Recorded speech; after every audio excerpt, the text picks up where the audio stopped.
Magandang umaga, ngayong araw ng linggo, May 26, 2024. Update po muli sa lagay ng panahon. Lumakas at isa na pong ganap na tropical storm category ang bagyong Agon ayon sa Pag-asa habang mananalasa ito sa Quezon. Samantala itinaas na ang signal number 2 sa buong Laguna, Silangang Rizal, Timog Silangang Nueva Ecija, Timog Nueva Vizcaya, Hilaga at gitnang bahagi ng Quezon Province dulot po ng bagyong Agon.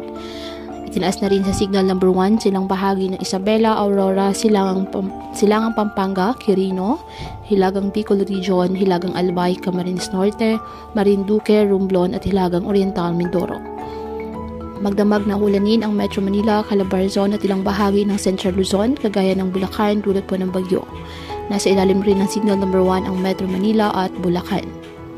Malakas na buso ng hangin at malalakas na buhos ng ulan ang asahan sa mga lugar na tatahakin ng nasabing bagyo. Posibleng tumawid sa Laguna ang bagyo bago lumabas malapit sa Infanta, Quezon, mamaya at posibleng lumapli sa Aurora, Isabela sa araw pa ng Martes. Sa ngayon, taglay ng bagyo ang lakas ng hangin na abot sa 65 km per hour malapit sa sentro at pagbugsong 90 km per hour. Kumikilos northwestward sa bilis po na 10 km per hour.